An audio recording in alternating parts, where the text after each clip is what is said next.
Chahi kunmarita fariba den cinema hall amada sit pasengbagi haibadi cleaning staff da thabak tawjarami. Thabak adudagi phangjarakpa paisa khara aduna mahaki awada pa pumnamak menjarami. Nongma numina maten nungtigi adumna cinema hall adugi ticket counter adugi mamangda wai taiduna leirami. Mafam aduda taramba amotpa pumnamak khungatuna cinema hall adugi mapanda leiba dustbin amada hundokpa chatlami. Matang aduda lambi lanthoptuna lagliba nupi ama tamna gari ama kanna thauduna laglami amadi gari aduna thomduna nupi adugi accident thoglami. Gari aduna nupi adubu thomjinlamlaba matungda mafam adudagi thauduna chatki. Adubu nupi adugi tamthina soklaba hakchang adudi lambi aduda yamna wana taaduna leirami. Mado ubada den nupi adu tamna kanna chenduna laglami. Adubu nupi adugi phipam adu uraba matungda nupi adu hojik sire haibadu mayek sengna khangba ngamlami. Matang aduda dengi mideng adu siduna taaduna leiriba nupi adugi hakchang adugi manakta taaduna leiramba khudop amada tarami. Khudop adu Sanagi Khudop oirami. Dengi mideng adu khudop aduda ta hanjinna yengduna leirami. Sanagi Khudop adu yolaga den mahaki awada pasing adu khajiktangta oirasu menkhatpa yarami. Maram aduna den karimata khanta batawdana khudop adubu khulami amadi mahaki khongraugi khawda hapchinduna mafam adudagi chatki. Ikuidana mafam aduda mi mayam ama tilami amadi khudakta ambulance kauraktuna nupi adugi asiba haksang adu hospital da puduna chatki. Tamthiraba accident adu thoglaba matungda pulisna cinema hall adugi mamangi lambi adu thingjinki. Maramdi hojik cinema hall adugi manungda changbada athingba thamlami. Numit adugi show pumnamak cancel tawrami. Cinema hall adugi supervisor aduna denda ngasidi mahak cinema hall adugi manung adu sitpa sengba loiraba matungda yumda hanba yarani haiduna hairaklami. Wahi adu tabaga den mahaki thabak adu yamna thuna loisilamlaka khudop adubu yonba chatlage haiduna khalami. Maram aduna mahaki thabak adu yamna thuna tawba haurami. Cinema hall adugi lobby adu wai tairaduna den ising batil ama puduna laklami. Ngaihak wai tairaba matungda mahakna wai tairaduna lagliba mafam sing adu ngasang nganglakpa urami. Ngasang nganglaba laimai adu uraba matungda den pungangaklami. Matang aduda mahakna batil adugi manungda yauriba ising aduda yenglami. Baltil aduda yauriba ising adusu igumna ngasang ngangduna leirami. Mado ubada den kiman kiduna makhutta pairam liba baltil adu nathoptuna makhada thadarami amadi baltil adu da yauram liba ising pumnamak makhada haidokhi. Lobby adugi laimai adu punganganglami. Den na mangonda thokliba si karino haibadu khangnanaba yamna kanna honarami. Adubu matang aduda lobby adugi manungda thalamliba maising adu kufet nganba hauraklami. Amadi kufet nganduna leiriba maising adugi mangalda den na ngasang nganglaba laimai aduda kanaguma magi khongulgi mami tarakpa urami. Amadi khongulgi mami adu mahak tamna tapna changsilaklami. Matang aduda ikang kaudana den na mahakna kanagumba nupi amagi mami ama urami. Amadi ka adugi maising adusu mutki.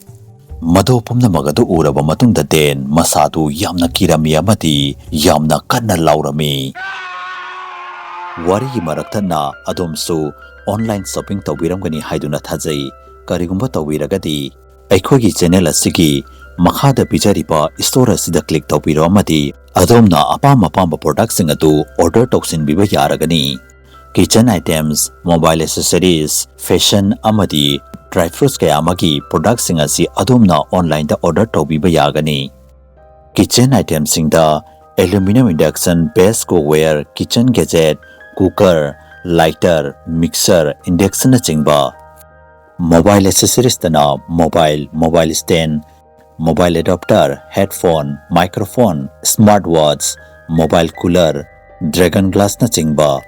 Fashion dana undergarments, shirt, tracksuit, shoes, socks, hand gloves, slipper, haibadi chappal na chingba kaya ama fangbigani. Dry fruit na badam, kaju, anjir, kismis, dates haibadi khajur, pista, mixed dry fruits, pumpkin seeds, kesarnachingba kaya ama fangbigani. Wari asigi makha amuk taminarasi. Adubu khudakta amuk hanna mai laklami. Den amuk hanna mafam aduda yenglubada mafam aduda kanamata leiba uramde. Mahakna leimay aduda yenglubadasu igumna nga sanganglamba leimay adusu nganglamde amadi mafam aduda taramba khongul mami adusu amata leiba uramde. Mafam aduda ising ngakta haidoktu na leiramba uki. Den na masepamna magasi mahaki wakal na oiramgani haiduna khalami amadi mahak amuk hanna wai taiba haurami. Lobby adubu wai taiba loiraba matungda mahak hall adugi manungda changduna sitpa sengba haurami. Wai taiba loiraba matungda mahakna sit makhada taaduna leiriba popcorn sing adubusu khulami. Mahakna sit amagi makhada chocolate ki wrapper ama taaduna leiba urami. Mahakna wrapper adubu khungat ki haiduna nonthabaga mahakna sit adugi maning thangba sit aduda kanagum amagi makhong ama leiba urami. Den mado upaga khudakta haugatuna yenglami. Adubu sit adugi maningi sit sing aduda kanamata leiba uramde. Den namukasu nonthaduna yenglami. Handakti sit adugi makhada kanamatagi makhong leiba uramde. Adubu mahakna haugalakpaga mahaki hek mamangda yamna thina soktuna sikhiba manba. Ubada yamna kiba nupi ama leptuna leramba uki. Nupi adubu ubada den masapumbagi tuadu chap yunglami. Mahak khudakta cinema hall adugi manumdagi chenduna thoglakami. Cinema hall adudagi khara thapna chelaktuna dena lambi adubu lanthorakpada mahakna amukasu akibagi saktam oiraba nupi adubu mahaki mamangda leptuna leiramba uki. Nupi adugi hakchang adu mafam mayambada hubatlami. Mahaki makok adusu tangkhai ama kaikhiduna pungtoi toirami amati mamid adu ngasanganglami. Den na nupi adubu munna yenglubada nupi adu atai kanasu nalamde. Nupi adu numit adugi sandhyada cinema hall adugi mamangda gari na thomduna sikhiba nupi adu oirami. Den madu uraba matungda masa adu lengba faw ngamlamde amadi lambi aduda leptuna leirami. Mahak kimankhiduna masa adu nikna likladuna nupi aduda yengduna leirami. Matang aduda gari ama kanna thauduna laklami amadi den bu thomjinduna takhairami. Gari aduna thomjinbaga den lambi aduda onthaduna taaduna leirami. Amadi Sanagi Khudop adu mahaki khawdagi taakhiduna lambi adugi mataida taaduna leirami. Den accident aduda yamna thina soklami amadi mahak chaina khol khangduna masadu nikna nikladuna lambi aduda taaduna leirami. Ngaihak leiraba matungda nupa amana denbu phibam aduda ubaga mahaki manakta chenduna laklami. Nupa aduna den yamna tamthina soktuna lambi aduda taaduna leiba urami.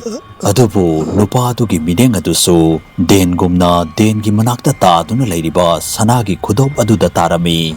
Nupa aduna mafam adugi akoibada koying yenglami amadi Sanagi Khudop adubu khunduna makhawda hapchinkhi amadi denbu mahaki fibam aduda hundoklamlaga mafam adudagi chatki.